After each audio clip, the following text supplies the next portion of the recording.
Hello സുഹൃത്ത്, നമസ്കാരം. ഇന്ന് ജൂൺ 3, ഏറ്റവും ലേറ്റസ്റ്റ് ആയിട്ടുള്ള കറണ്ട് അഫേഴ്സുമായി ജേഡിസ് കറണ്ട് അഫേഴ്സ്. ഇന്നത്തെ ചില ന്യൂസ് ഹെഡിങ്സ് ആണ്: നോർവേ ചെസ്സിൽ മാഗ്നസ് കാൾസനെ ഡി ഗുഗേഷ് പരാജയപ്പെടുത്തി. തായ്ലൻഡ് ഓപ്പൺ 2025 ഇന്ത്യ വിജയിച്ചു. സദേൺ എയർ കമാൻഡിന്റെ AOCNC ആയിട്ട് എയർ മാർഷൽ മനീഷ് ഖന്ന ചുമതലയേറ്റെടുത്തു. Union minister doctor Jitendra Singh Bharat Gen launch ചെയ്തു. ഇതെല്ലാം ഇന്നത്തെ ഏറ്റവും ലേറ്റസ്റ്റ് ആയിട്ടുള്ള കറണ്ട് അഫേഴ്സ് ആണ്. നമുക്ക് കറണ്ട് അഫേഴ്സിന്റെ ഡീറ്റെയിൽസിലേക്ക് പോകാം. ഒരു ന്യൂസ് ഹെഡിംഗ് ആണ്: Gukesh for his first ever win against Magnus Carlsen in Norway chess. Norway ചെസ്സിൽ കാൾസനെതിരായ തന്റെ ആദ്യ വിജയത്തിന് ഗുഗേഷ്. ഇത് ഏറ്റവും ലേറ്റസ്റ്റ് ആയിട്ടുള്ള കറണ്ട് അഫേഴ്സ് ആണ്. നമുക്ക് ഈ കറണ്ട് അഫേഴ്സിന്റെ ഡീറ്റെയിൽസിലേക്ക് പോകാം. 2025 ജൂൺ 1 നടന്ന നോർവേ ചെസ് 2025 6ാം റൗണ്ടിൽ മാഗ്നസ് കാൾസനെ തോൽപ്പിച്ചത് ആരാണ്? ദൊമരാജ് ഗുഗേഷ്. ഡി ഗുഗേഷ് ആണ് ഈ കഴിഞ്ഞ ദിവസം, അതായത് ജൂൺ 1 മാഗ്നസ് കാൾസനെ പരാജയപ്പെടുത്തിയിട്ടുള്ളത്. ഇത് നോർവേ ചെസ്സിലാണ്. റൗണ്ട് 6ലാണ് പരാജയപ്പെടുത്തിയത്. എന്നാലും പോയിന്റ് വൈസ് നോക്കുമ്പോൾ രണ്ടുപേരും ഈക്വൽ തന്നെയാണ്. മാഗ്നസ് കാൾസനെ പരാജയപ്പെടുത്തുക എന്ന് പറയുമ്പോൾ അത്ര എളുപ്പമല്ല. ഇതിപ്പോൾ രണ്ടാമത്തെ വ്യക്തിയാണ് ദൊമരാജ് ഗുഗേഷ് മാഗ്നസ് കാൾസനെ പരാജയപ്പെടുത്തുന്നത്. 2025 നോർവേ ചെസ്സിൽ 6ാം റൗണ്ടിൽ ദൊമരാജ് ഗുഗേഷ് ഏത് ഫോർമാറ്റിലാണ് മാഗ്നസ് കാൾസനെ തോൽപ്പിച്ചത്? Classical format. ചെസ്സിലെ പ്രധാനപ്പെട്ട 2 ഫോർമാറ്റ് ആണ്, ഒന്ന് ക്ലാസിക്കൽ, മറ്റൊന്ന് ബ്ലിറ്റ്സ്. ഇതിൽ ക്ലാസിക്കൽ ഫോർമാറ്റിലാണ് ദൊമരാജ് ഗുഗേഷ് മാഗ്നസ് കാൾസനെ പരാജയപ്പെടുത്തിയിട്ടുള്ളത്. ഇത് നോർവേ ചെസ് 2025 6ാമത്തെ റൗണ്ടിലാണ് പരാജയപ്പെടുത്തിയിട്ടുള്ളത് ദൊമരാജ് ഗുഗേഷ് മാഗ്നസ് കാൾസനെ. ഏത് വർഷത്തിലാണ് ദൊമരാജ് ഗുഗേഷ് ലോക ചാമ്പ്യനായത്? 2024. ഡി ഗുഗേഷ് എന്നറിയപ്പെടുന്ന ദൊമരാജ് ഗുഗേഷ് 2024 വേൾഡ് ചാമ്പ്യൻ ആയിട്ടുള്ള ചൈനീസ് താരമായിട്ടുള്ള ഡിങ് ലിറനെ പരാജയപ്പെടുത്തിക്കൊണ്ട് വേൾഡ് ചാമ്പ്യൻ ആയിട്ടുള്ളത്. രമേഷ് ബാബു പ്രജ്ഞാനന്ദക്ക് ശേഷം മത്സര ചരിത്രത്തിൽ കാൾസനെ തോൽപ്പിച്ച രണ്ടാമത്തെ ഇന്ത്യൻ കളിക്കാരൻ ആരാണ്? ദൊമരാജ് ഗുഗേഷ്. ആദ്യമായിട്ട് ഇന്ത്യയിലെ ഒരു താരം മാഗ്നസ് കാൾസനെ പരാജയപ്പെടുത്തിയിട്ടുള്ളത് അത് രമേഷ് ബാബു പ്രജ്ഞാനന്ദയാണ്. ഇതിപ്പോൾ രണ്ടാമത്തെ പ്രാവശ്യമാണ് മാഗ്നസ് കാൾസനെ പരാജയപ്പെടുത്തുന്നത് ഒരു ഇന്ത്യക്കാരൻ. അത് ദൊമരാജ് ഗുഗേഷ് ആണ്. നോർവേ ചെസ് ടൂർണമെന്റിലാണ് ഇത് നടന്നിട്ടുള്ളത്. 6ാമത്തെ റൗണ്ടിലാണ്, ക്ലാസിക്കൽ ഫോർമാറ്റിലാണ് ഡി ഗുഗേഷ് മാഗ്നസ് കാൾസനെ പരാജയപ്പെടുത്തിയിട്ടുള്ളത്. അടുത്തൊരു ന്യൂസ് ഹെഡിംഗ് ആണ്: Thailand opens 2025. Thailand open 2025.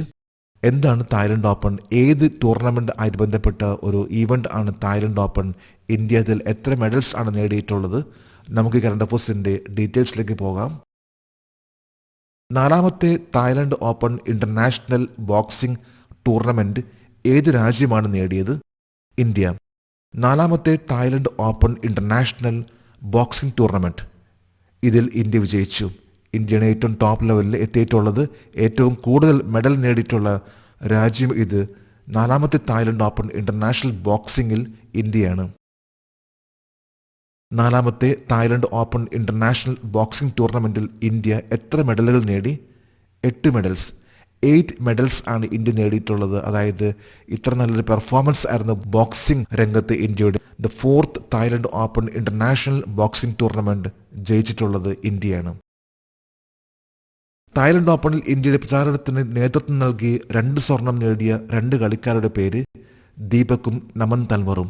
Deepak and Naman തൻവറും ഇവർ 2 പേരാണ് ഇന്ത്യക്ക് വേണ്ടി, അതായത് സ്വർണം കരസ്ഥമാക്കിയിട്ടുള്ളതും. ഇന്ത്യയുടെ ആ ഒരു ടീമിനെ ലീഡർഷിപ്പ് എന്ന ലെവലിൽ തന്നെ അവരെ ഏറ്റവും ഉയരങ്ങളിലേക്ക് എത്തിക്കാൻ സഹായിച്ചിട്ടുള്ള 2 വ്യക്തികളാണ് ദീപക് ആൻഡ് നമൻ തൻവർ.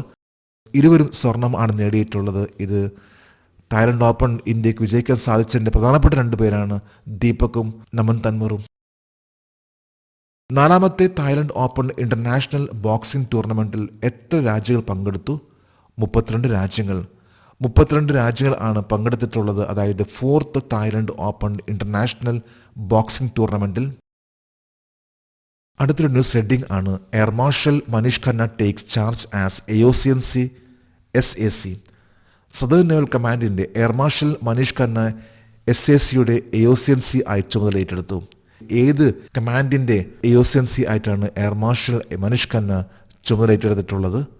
നമുക്ക് കറണ്ട് അഫേഴ്സിന്റെ ഡീറ്റെയിൽസിലേക്ക് പോകാം. 2025 ജൂൺ 1 സദേൺ എയർ കമാൻഡിന്റെ air officer commanding in chief ആയി ആരാണ് ചുമതലയേൽക്കുന്നത്?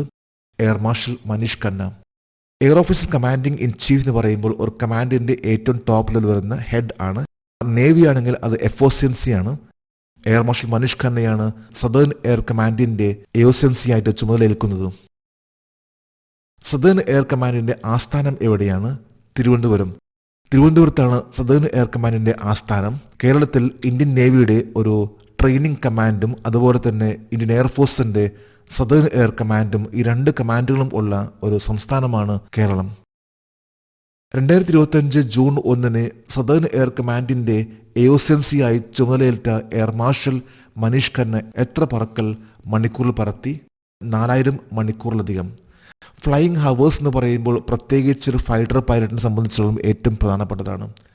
ഏതാണ്ട് 4000 മണിക്കൂർ മുകളിലാണ് മിക്കവാറും എല്ലാ വിമാനങ്ങളിലും പറന്നിട്ടുള്ള വ്യക്തിയാണ് എയർ മാർഷൽ മനീഷ് ഖന്ന.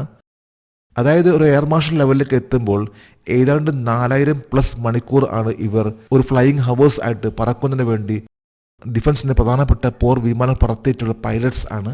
ആ ഒരു പൈലറ്റ്സ് ആണ് പൊതുവേ ആയിട്ട് ഏറ്റവും ടോപ്പ് ലെവലിലേക്ക് വരുന്നത്. അതായത് AOCNC ആയിട്ടും അല്ലെങ്കിൽ ചീഫ് ആയിട്ടൊക്കെ വരുന്നത് പ്രധാനമായിട്ടും പറയുമ്പോൾ ഫൈറ്റർ പൈലറ്റ്സ് ആണ്. ഒരു ന്യൂസ് ഹെഡിംഗ് ആണ്, union minister of state doctor Jitendra Singh launched Bharat Jan. കേന്ദ്ര സഹമന്ത്രി ഡോക്ടർ ജിതേന്ദ്ര സിംഗ് ഭാരത് ജൻ ആരംഭിച്ചു. എന്താണ് ഭാരത് ജൻ? നമുക്ക് കറണ്ട് അഫയേഴ്സിന്റെ ഡീറ്റെയിൽസിലേക്ക് പോകാം. 2025 ജൂൺ 2 ഇന്ത്യ ആരംഭിച്ച ഇന്ത്യൻ ഭാഷകൾക്കായുള്ള AI അധിഷ്ഠിത മൾട്ടി മോഡൽ ലാർജ് ലാംഗ്വേജ് മോഡലിന്റെ പേരെന്താണ്? ഭാരത് ജൻ. ഇന്ത്യ ആരംഭിച്ചിട്ടുള്ള ഏറ്റവും ലേറ്റസ്റ്റ് ആയിട്ടുള്ള ഒന്നാണ്. അതായത് ആർട്ടിഫിഷ്യൽ ഇന്റലിജൻസ് ബേസ് ആയിട്ടുള്ള multi model large language model ആണിത്. അതായത് ഇന്ത്യയിൽ നിർമ്മിച്ചിട്ടുള്ള AI നിർമ്മിച്ചിട്ടുള്ള ഒന്നാണ്. ഏതൊരു ഭാഷയും അത് കൃത്യമായിട്ട് തന്നെ അതിനെ ആ ലോക്കൽ ലാംഗ്വേജിലേക്ക് ട്രാൻസ്ലേറ്റ് ചെയ്യാൻ സാധിക്കുന്ന രീതിയിലുള്ള ഒന്നാണ് ഇപ്പോൾ ഡെവലപ്പ് ചെയ്തിട്ടുള്ള ഭാരത് ജൻ. പ്രത്യേകിച്ച് ഇത് പല പ്രൊഫഷണലി, അതായത് ഡോക്ടേഴ്സിൻ്റെ പ്രൊഫഷണലി അവർക്ക് ഒരു ലോക്കൽ വ്യക്തിയോട് സംസാരിക്കണമെങ്കിൽ പോലും അവരുടെ ഭാഷ അത് എത്രയും പെട്ടെന്ന് തന്നെ അത് ട്രാൻസ്ലേറ്റ് ചെയ്തുകൊണ്ട് വോയിസ് ആയിട്ട് ഓപ്പോസിറ്റ് ആയിട്ട് നിൽക്കുന്ന വ്യക്തിക്ക് ട്രാൻസ്ലേറ്റ് ചെയ്യുന്ന രീതിയിലുള്ള ഒന്നാണ് ഭാരത് ജൻ എന്ന് പറയുന്ന പുതിയൊരു multimodal large language model പുറത്തിറക്കിയിട്ടുള്ളത്. ഇത് ജൂൺ 2 2025 ജൂൺ 2 ഇന്ത്യ ആരംഭിച്ച ഇന്ത്യൻ ഭാഷകൾക്കായുള്ള മൾട്ടി മോഡൽ ലാർജ് ലാംഗ്വേജ് മോഡലായ AI അധിഷ്ഠിത ഭാരത് ജൻ ആരാണ് ആരംഭിച്ചത്? കേന്ദ്രമന്ത്രി ഡോക്ടർ ജിതേന്ദ്ര സിംഗ്. ഡോക്ടർ ജിതേന്ദ്ര സിംഗ് ആണ് ഈ കഴിഞ്ഞ ജൂൺ 2 ഇന്ത്യയിൽ തന്നെ നിർമ്മിച്ചിട്ടുള്ള AI അധിഷ്ഠിത multimodal large language model ഇത് പുറത്തിറക്കിയിട്ടുള്ളത്. AI അധിഷ്ഠിത Bharat Gen multimodal language model എത്ര ഭാഷകളെ പിന്തുണയ്ക്കും? 22 ഇന്ത്യൻ ഭാഷകൾ. ഇന്നിപ്പോൾ 22 ഭാഷകളിലെ ആ ഒരു ട്രാൻസ്ലേഷൻ എത്രയും പെട്ടെന്ന് നടത്താൻ സാധിക്കുന്ന രീതിയിലുള്ള ഒന്നാണ് multi model large language model. ഇത് ഈ ഒരു പ്രോഗ്രാം ഉണ്ടാക്കിയിട്ടുള്ളത് ഇന്ത്യ തന്നെയാണ്. ഇന്ത്യയിലെ AI ബേസ്ഡ് ആയിട്ടുള്ള ഒന്നാണ് ഇപ്പോൾ പുറത്തിറക്കിയിട്ടുള്ള ഭാരത് ജൻ എന്ന് പറയുന്ന ഇത്തരത്തിലുള്ള multimodal large language model LLM. ഇന്നത്തെ കറണ്ട് അഫയേഴ്സിലെ last heading, Paraguayan president Pena visit India from June 2 to 4. Paraguay president Pena June 2 മുതൽ 4 വരെ ഇന്ത്യ സന്ദർശിക്കുന്നു. ഇപ്പോൾ ഇന്ത്യ സന്ദർശിക്കുന്ന പരാഗ്വേ എന്ന രാജ്യത്തിന്റെ പ്രസിഡന്റ് ആണ് പെന. നമുക്ക് കറണ്ട് അഫയേഴ്സിന്റെ ഡീറ്റെയിൽസിലേക്ക് പോകാം. 2025 ജൂൺ 2 മുതൽ ജൂൺ 4 വരെ ഇന്ത്യ സന്ദർശിക്കുന്ന പരാഗ്വേ പ്രസിഡന്റിന്റെ പേരെന്താണ്? Santiago Pena Palacios. Santiago Pena Palacios. Pena എന്ന പേരിൽ അറിയപ്പെടുന്ന Paraguay president Santiago Pena Palacios ആണ് ജൂൺ 2 മുതൽ ജൂൺ 4 വരെ ഇന്ത്യ സന്ദർശിക്കുന്നത്.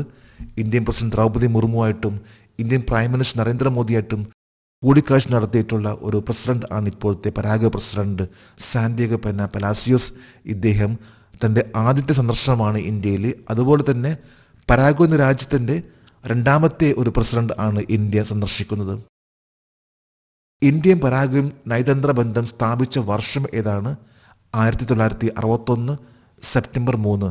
അതായത് ഏതാണ്ട് 64 വർഷത്തെ ഒരു ബന്ധമാണ് ഇന്ത്യയും പരാഗ്വേയും തമ്മിലുള്ളത്. ഇന്ത്യയും പരാഗ്വേയും തമ്മിലുള്ള ഈ ഒരു ബന്ധത്തിന്റെ ശക്തി ഒന്നുകൂടി ഉറപ്പിക്കുന്നതിന് വേണ്ടി വന്നിട്ടുള്ള പ്രസിഡന്റ് ആണ് ഇപ്പോൾ സാന്റിയാഗോ പെന പെലാസിയോസ്. പരാഗ്വേയുടെ തലസ്ഥാനം ഏതാണ്? അസെൻസിയോൺ. അസെൻസിയോൺ ആണ് പരാഗ്വേ എന്ന രാജ്യത്തിന്റെ ക്യാപിറ്റൽ. സൗത്ത് അമേരിക്കയിലെ ബ്രസീലിന്റെ തൊട്ടുതാഴെ വരുന്ന ഒരു ചെറിയൊരു രാജ്യമാണ് പരാഗ്വേ. പരാഗ്വയുടെ പ്രസിഡന്റ് ആണ് സാന്റിയാഗോ പെന പെലാസിയോസ്. നമ്മൾ ഇന്ന് ഏറ്റവും ലേറ്റസ്റ്റ് ആയിട്ടുള്ള കറണ്ട് അഫയേഴ്സ് ആണെന്ന് ഇവിടെ അപ്ഡേറ്റ് ചെയ്തിട്ടുള്ളത്. നമ്മൾ ഓരോ പ്രാവശ്യം ഇതുപോലെ തന്നെ അപ്ഡേറ്റ് ചെയ്ത് പോവുകയാണെങ്കിൽ നമുക്ക് ഉണ്ടാകുന്നൊരു മാറ്റമുണ്ട്. നമ്മുടെ ചേഞ്ച്, കോൺഫിഡൻസ് എല്ലാം തന്നെ നമുക്ക് മാറുന്നുണ്ട്. അതുകൊണ്ട് എന്നും സമയം കണ്ടെത്തിക്കൊണ്ട് കറണ്ട് അഫയേഴ്സ് അപ്ഡേറ്റ് ചെയ്യാൻ ശ്രമിക്കൂ. നമുക്ക് നാളെ വീണ്ടും പുതിയ കറണ്ട് അഫയേഴ്സുമായിട്ട് കാണാം. Thank you very much.